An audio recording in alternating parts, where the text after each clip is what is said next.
Bom dia, oitavos, tudo bem? Chegamos ao roteiro 31 de língua portuguesa, roteiro pertencente ao quarto bimestre. E neste roteiro, nós vamos relembrar uma classe de palavras muito importante, que são os advérbios. Então, classe de palavras ou classe gramatical são aquelas classes de palavras que a gente começa a estudar lá no sexto ano, que são os substantivos, pronomes, adjetivos, artigos, tá bom? Então, o advérbio é a palavra que modifica o sentido de um verbo, de um adjetivo ou de um próprio advérbio, exprimindo uma circunstância.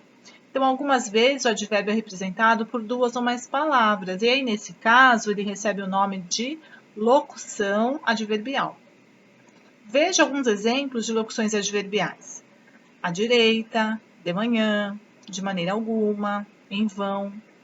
E a classificação dos advérbios vai depender da ideia que eles nos transmitem. Então, por exemplo, advérbio de tempo: ontem, hoje, logo, novamente, já.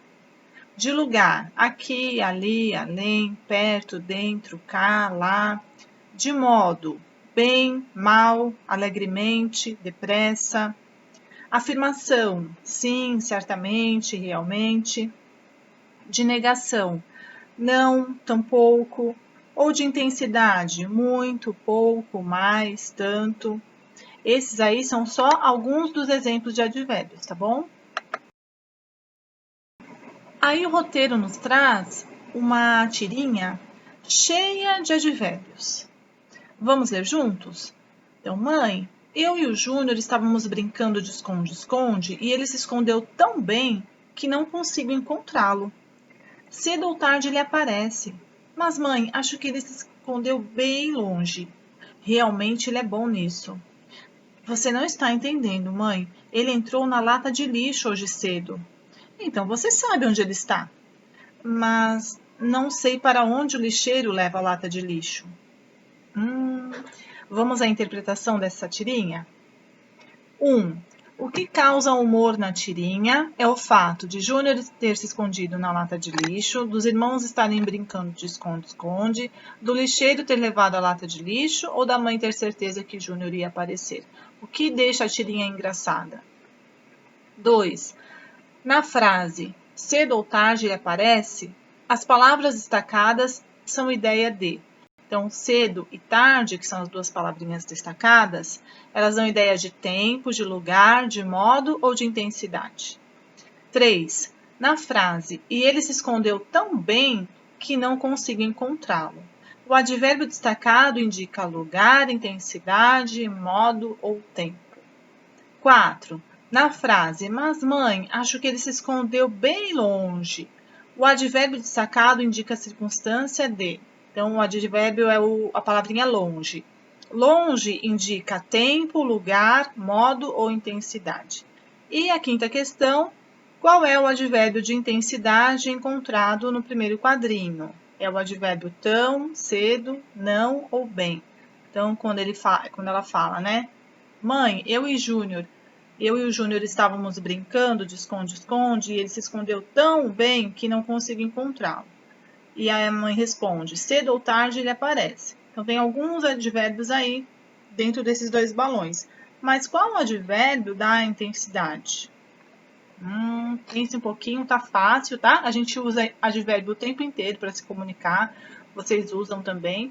É que a gente não fica se preocupando em classificar, né? Mas vocês usam, utilizam certinho. Então, vocês sabem qual é a intenção de cada palavrinha, tá?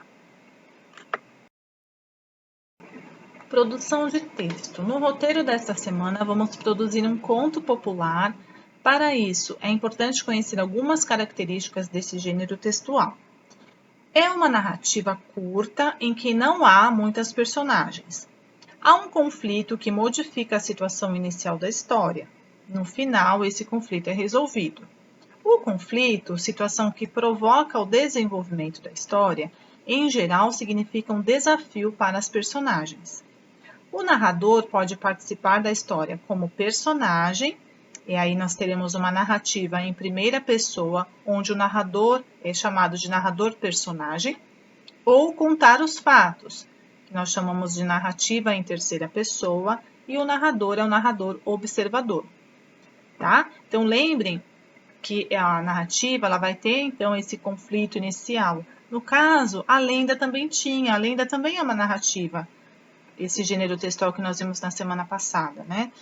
E o conflito gerador foi justamente o amor entre os dois índios, né? Entre o Tarobá e a Naipi.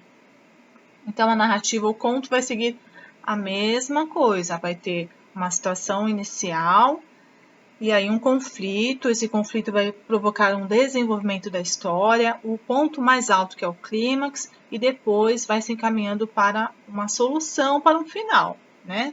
E aí pode ser aquela solução que a gente gosta, que a gente concorda ou não, tá bom? E olha só que legal! Eles deram o início do conto para vocês, então o início do conto já está pronto. Vocês vão selecionar a opção de que vocês mais gostaram e dar continuidade ao enredo no caderno de vocês. Então vocês têm dois inícios, tem o início na visão da onça e tem o início do conto na visão do macaco. No da onça é assim: um dia, cansada de ser enganada pelo macaco, tive uma grande ideia. No final da tarde, fui até a beira do único riacho da floresta e chamei a jararaca. Contei a ela que o macaco estava proibido de beber água naquele lugar. Eu tinha certeza de que ele não aguentaria e no outro dia, bem cedinho, apareceria por lá. Deitei-me à beira do riacho e esperei. E o conto que inicia na visão do macaco começa assim: a onça pensa que um dia vai conseguir me pegar, coitada. Ela tem força, mas eu sou muito esperto. Certo dia, a onça espalhou pela floresta a notícia de que eu não poderia beber água no riacho. Não me apavorei, mas, no dia seguinte, a sede aumentou e eu tinha que pensar em um jeito de despistar aquele bicho. Do alto da árvore, eu vi uma formiguinha carregando uma folha e então pensei: por que não me disfarçar de bicho-folha? Legal, né, gente? Então, vocês escolham um dos dois inícios e deem continuidade ao conto, tá?